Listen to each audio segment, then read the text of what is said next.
Hi ಎಲ್ರಿಗೂ vlogs with ಅನ್ನೋ ಚಾನಲ್ಗೆ ತಮಗೆಲ್ಲ ಪ್ರೀತಿಯ ಸ್ವಾಗತ. ನಾನು ಈಗ ಹೇಳ್ತಿರೋ ಟಾಪಿಕ್ ಏನಂದರೆ ಮಹಾನಟಿ ಸೀಸನ್ 2 ಆಡಿಷನ್ ಬಿಟ್ಟಿದ್ದಾರೆ. ಸೊ ಅದ್ರ ಬಗ್ಗೆ ಹೇಗಿರುತ್ತೆ ಕುತೂಹಲ ಇರುತ್ತಲ್ಲ ಒಬ್ಬೊಬ್ಬರಿಗೆ.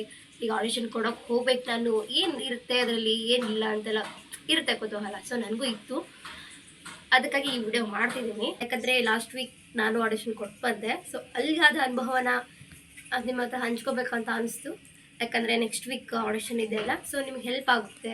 ನನ್ನಿಂದ ಒಂಚೂರು ಏನಾದರೂ ಹೇಳೋಣ, ಅಡ್ವೈಸ್ ಕೊಡೋಣ, ಹೇಗಿತ್ತು ಹೇಗಿಲ್ಲ, ಏನು ತಪ್ಪು ಮಾಡಬಾರ್ದು ಅಂತ. ಸಾರಿ, ನಂದು ವಾಯ್ಸ್ ಕೋಲ್ಡ್ ಆಗಿ ಸ್ವಲ್ಪ ಸರಿ ಇಲ್ಲ. ಹಾವೇರಿಂದ ದಾವಣಗೆರೆ ಹೋಗೋಕ್ಕೆ ತುಂಬ ಲೇಟ್ ಆಗುತ್ತೆ. ಆಡಿಷನ್ ದಿನ ಹೋಗೋಕ್ಕೆ ಅಂತ ಹಿಂದಿನ ದಿನ ನಮ್ಮ ಅಣ್ಣನ ಮನೆಗೆ ಹೋಗಿ ಸ್ಟೇ ಆಗಿದ್ವಿ ದಾವಣಗೆರೆಯಲ್ಲಿ. ಸಂಡೇ ಮಾರ್ನಿಂಗ್ 8:30 ಅನ್ನೋಷ್ಟರಲ್ಲಿ ನಾವು ಆಡಿಷನ್ ಪ್ಲೇಸಲ್ಲಿ ಇದ್ವಿ.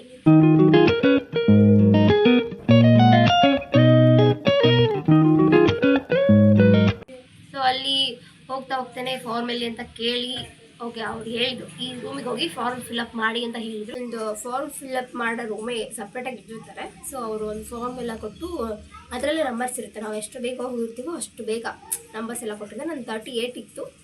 ಸೊ ಹೋದ್ರಿ, ಫಾರ್ಮ್ ಎಲ್ಲ ಫಿಲ್ಅಪ್ ಮಾಡಬೇಕು. ಆಡಿಷನ್ ಕೊಡೋರಷ್ಟೇ ಆ ರೂಮಿಗೆ ಹೋಗಬೇಕು. ಫಿಲ್ಅಪ್ ಮಾಡಿ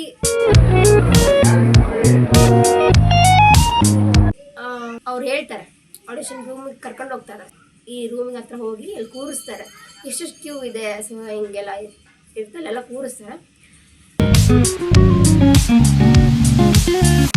ಆವಾಗ ಬಿಂದು ಹೊನ್ನಳ್ಳಿ ಅವರು ಬಂದರು. ಆಡಿಷನ್ ಟೈಮಲ್ಲಿ ಅವರು ಕೊಡ್ತಾ ಹೇಗೆ ಧೈರ್ಯ ತುಂಬಕ್ಕಂತ ಬಂದರು. ಚೆನ್ನಾಗಿರುತ್ತೆ ಆಡಿಷನ್, ಯಾರು ನರ್ವಸ್ ಆಗಬೇಡಿ ಅಂತ ಹೇಳಕ್ಕಂತ ಬಂದರು. ಅವ್ರದ್ದು ಸ್ವಲ್ಪ ಮಾತಾಡಿಸ್ಕೊಂಡು ಕೂತ್ವಿ. ನನ್ನ ಮುಂದೆ 6-7 ಜನ ಇದ್ದರು. ಅವೆಲ್ಲ ಆಡಿಷನ್ ಕೊಡೋಕೆ ಹೋದಾಗ ನನಗೆ ನಾವು ಆ ರೂಮ್ ಆಚೆನೇ ಕೂತಿರ್ತೀವಿ. ಸೊ ರೂಮಲ್ಲಿ ಕಿಚ್ಚೋದು ಒಳೋದು, ಸೊ ಅದೆಲ್ಲ ಮಾಡ್ತಾ ಇದ್ದಾಗ ನಮಗೆ ನರ್ವಸ್ ಜಾಸ್ತಿ ಆಗೋದು. ಒಂಥರ ಭಯ, ಓ ಇಷ್ಟೆಲ್ಲ ಮಾಡ್ತಿದ್ದಾರಲ್ಲ, ಇಷ್ಟೆಲ್ಲ ಹೊಳ್ಬೇಕಾ ಅಂತ. ನಂದು ಬಂದೇ ಬಿಡ್ತು. ನನಗೆ ಹೋದ್ವಿ ಒಳಗೆ, ನನ್ನ ನೆಕ್ಸ್ಟ್ ಅಂತ ಕರೆದ್ರು. ಸೊ ನಾನು ಹೋದೆ. ಅಲ್ಲಿ 3 ಜನ ಇರ್ತಾರೆ. ಕ್ಯಾಮ್ರಾಮ್ಯಾನ್ ಒಬ್ಬರು ಇರ್ತಾರೆ, ಮೈಕ್ ಸೆಟ್ ಮಾಡಿ ಒಬ್ಬರು ಇರ್ತಾರೆ. ಫಾರ್ಮ್ ನಾವು ಫಾರ್ಮ್ ಫಿಲ್ಅಪ್ ಮಾಡಿರ್ತೇವಲ್ಲ, ಆ ಫಾರ್ಮ್ನ ಇಸ್ಕೊಳ್ಳೋರು ಒಬ್ರು ಇರ್ತಾರೆ. ಆವಾಗ ಓದಿ ನಾನು ಒಳಗೆ ಹೋದ ಎಲ್ಲ ಇಸ್ಕೊಂಡ್ರು. ಸೊ ನಿನ್ನ ಬಗ್ಗೆ ಹೇಳಿಬಿಟ್ಟು ನೀನು ಯಾವ ವಿಡಿಯೋ ಅಂದರೆ ಯಾವ ಡೈಲಾಗ್ ಪ್ರಾಕ್ಟೀಸ್ ಮಾಡಿದ್ಯಾ, ಸೊ ಅದನ್ನ ಮಾಡಮ್ಮ ಅಂತ ಹೇಳಿದ್ರು. ನಿಮ್ಗೆ ಓನ್ ಹಾಕಿದ್ರೂ ಮಾಡ್ಬೋದು, ಅಥವಾ ಮೂವಿ ಯಾವ್ದಾದ್ರು ಡೈಲಾಗ್, ಶಾರ್ಟ್ ಡೈಲಾಗ್ ಮಾಡ್ಬೋದು, ನಿಮ್ಮ ಇಷ್ಟ ಆಗಿರುತ್ತೆ. ನಾನು ಫಿಲ್ಮ್ದು ತೊಗೊಂಡು ಹೋಗಿದ್ದೆ, ಮೂವಿ ಡೈಲಾಗ್ ಪ್ರಾಕ್ಟೀಸ್ ಮಾಡಿದ್ದೆ. ಮಾಡಿ ಅಂತ ಹೇಳಿದ್ರು. ನನ್ನ ಬಗ್ಗೆ ನಾನೆಲ್ಲ ಹೇಳಿಬಿಟ್ಟು ಡೈಲಾಗ್ ಸ್ಟಾರ್ಟ್ ಮಾಡಿದೆ. ಕ್ಯಾಮ್ರಾಸ್ ನೋಡಿ, ಫೋಕಸಿಂಗ್ ಲೈಟ್ ನೋಡಿ ಫುಲ್ಲು ನರ್ವಸ್ ಆಗಿಬಿಟ್ಟೆ ನಾನು. ಎಷ್ಟು ಪ್ರಾಕ್ಟೀಸ್ ಮಾಡಿ ಹೋಗಿದ್ದು ಅಲ್ಲಿ ಹೋಗಿ ಫುಲ್ ಮೈಂಡ್ ಬ್ಲ್ಯಾಕ್ ಆಗಿಬಿಡ್ತು ನಂದು. ಏನು ಡೈಲಾಗ್ಸ್ ಏನು ನೆಕ್ಸ್ಟ್ ಡೈಲಾಗ್ ಏನು ಹೇಳಬೇಕಂತಲೇ ಮರ್ತು ಹೋಗಿದೆ. 2 ಸಲ ನಾನು ಸ್ಟಕ್ ಆಗಿ ನಿಂತ್ಕೊಂಡೆ. ಸೊ ಆಮೇಲೆ ಡೈಲಾಗ್ ಫುಲ್ ಕಂಪ್ಲೀಟ್ ಮಾಡಿದೆ. ಮಾಡಿದ್ಮೇಲೆ ಮತ್ತೆ ನನ್ನ ಬಗ್ಗೆನೇ ಕೇಳಿದರು, ಏನು ಮಾಡ್ತಿದ್ದೀರಾ, ಅಪ್ಪ ಅಮ್ಮ ಏನು ಮಾಡ್ತಿದ್ದಾರೆ, ಎಲ್ಲಿರೋದು, ಏನು ಓದ್ತಿದ್ದೀರಾ, ಆ ಥರ ಎಲ್ಲ ಕೇಳಿದರು. ಸರಿ ಅಂತ ಎಲ್ಲ ನಾನು ಹೇಳಿದೆ. ಆಮೇಲೆ ಸರಿ ಆಲ್ ದ ಬೆಸ್ಟ್, ಚೆನ್ನಾಗಿ ಮಾಡಿದ್ದೀರಾ, ನಾವು ಕಾಲ್ ಮಾಡ್ತೀವಿ ಅಂತ ಹೇಳಿ ಕೇಳಿದರು. ನಾನು ಆಚೆ ಬಂದೆ. ಏನು ತಪ್ಪು ಮಾಡಬಾರ್ದು ಅಂತ ಹೇಳಿದರೆ, ನೀವು ಡೈಲಾಗ್ ಪ್ರಾಕ್ಟೀಸ್ ಮಾಡಿರ್ತೀರಲ್ಲ, ಅದು ಹೋಗಲಿ ನಿಧಾನವಾಗಿ, ಯಾರು ಇಲ್ಲ ಅಂತ ಅಂದ್ಕೊಂಡು ಕ್ಯಾಮ್ರಾನೇ ನೋಡಿಕೊಂಡು ನೀವು ಆ್ಯಕ್ಟ್ ಮಾಡಿ, ಚೆನ್ನಾಗಿ ಮಾಡಿ, ನರ್ವಸ್ ಆಗಬೇಡಿ. ಅಲ್ಲಿ ಯಾರು ಏನೂ ಅನ್ನಲ್ಲ. ನಿಮ್ಮದು ಆ್ಯಕ್ಟಿಂಗ್ನ ನೀವು ಸ್ಕಿಲ್ ತೋರಿಸಿ ಅಷ್ಟೇ.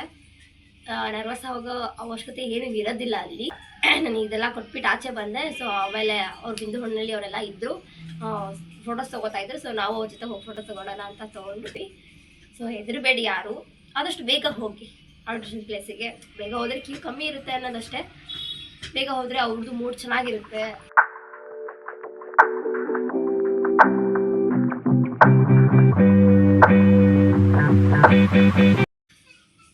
ಈ ವಿಡಿಯೋ ಮಾಡಿದ್ದೆ ನಿಮಗೋಸ್ಕರ ನಾನು. ಅಂದರೆ ನೆಕ್ಸ್ಟ್ ವೀಕ್ ಅಷ್ಟೇ ಇರೋದು ಲಾಸ್ಟು. ಸೊ ವೀಕಲ್ಲಿ 26, 27 ತುಮಕೂರು ಮತ್ತು ಬಳ್ಳಾರಿ, ನೆಕ್ಸ್ಟು ಶಿವಮೊಗ್ಗ, ಚಿತ್ರದುರ್ಗದಲ್ಲಿದೆ. ಚಿತ್ರದುರ್ಗನ ಶಿವಮೊಗ್ಗ ಚಿತ್ರದುರ್ಗ. ಚಿತ್ರದುರ್ಗದಲ್ಲಿದೆ. ಸೊ ಇದನ್ನ ನಿಮ್ಮ ಫ್ರೆಂಡ್ಸ್ಗಾಗಲಿ ಯಾರು ಫ್ಯಾಮಿಲಿ ಮೆಂಬರ್ಸ್ಗಾಗಲಿ ಯಾರಾದರೂ ಆಡಿಷನ್ ಕೊಡಬೇಕು ಅಂತಿದ್ರಲ್ಲ ಅವ್ರಿಗೆಲ್ಲ ಶೇರ್ ಮಾಡಿ, ಹೆಚ್ಚಾಗಿ ಶೇರ್ ಮಾಡಿ. ಅವ್ರಿಗೂ ಒಂಥರ ಭಯ ಇರುತ್ತೆ ಆಡಿಷನ್ ಕೊಡೋಕೆ ಹೋದಾಗಲ್ಲ, ಹೇಗೆ ಮಾಡೋದು ಏನು ಇರ್ತಾ ಅಂತ. ನನ್ನ ಅನುಭವ ಆದರೆ ನಾನು ಹೇಳಿದ್ದೀನಿ ಆಲ್ಮೋಸ್ಟು. ನಿಮ್ಗೆ ಎಷ್ಟು ಗೊತ್ತಿದೆಯೋ ಅಷ್ಟು ನೀಟಾಗಿ ಮಾಡಿಬಿಟ್ಟು ಬನ್ನಿ. Thank you.